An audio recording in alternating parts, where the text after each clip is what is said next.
Today I want to tell you the greatest secret of success.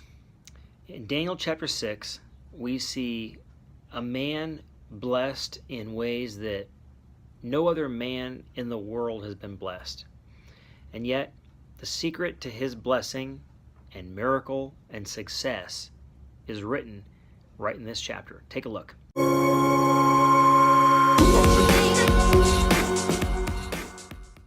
In Daniel chapter 6, he is in a new kingdom now. Darius is ruling now, and the Bible says he has 120 satraps that are ruling, and up on top of these satraps are three presidents, if you will, ruling over these 120 satraps. Of the three, Daniel is one of the presidents, and he is the most distinguished of them all. The other two presidents don't like Daniel very much because he was the best. And so they try to find grounds to complain against him or fault in him, and they could find nothing because he's faithful. And the only thing they can find is he is so faithful to his God that might be where they can trip him up. So they devise a scheme.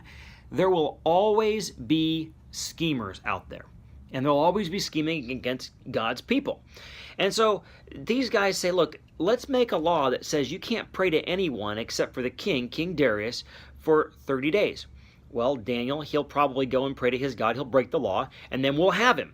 Let's make the penalty death, and we'll never deal with Daniel again, and there won't be any, oh, Daniel's so great, and we don't get the glory.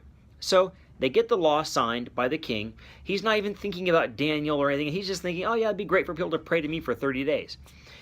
And as soon as this has happened, and by the way, these laws are the laws of the Medes and the Persians. They can't be revoked even by the one who puts them into play.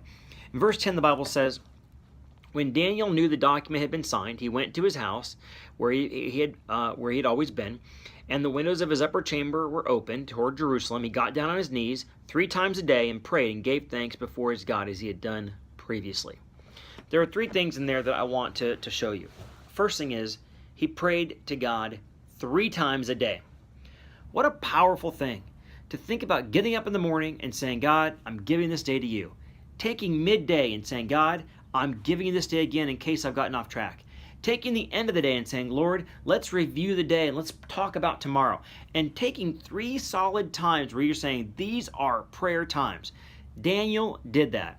That was secret number 1. Number 2, he gave thanks to God in his prayer.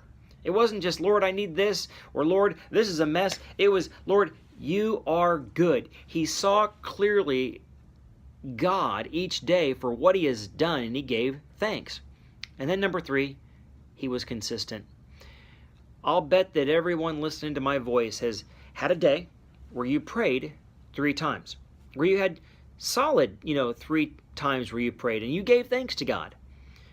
But could you say that's been the consistency of your life for the last year? If so, you're probably seeing incredible blessing in your life. But if not, there's a lot of good out there for you. See, the miracles in Daniel's life happened on a day-by-day basis. Each day he got on his knees, he got to know God even better. And God was doing amazing things.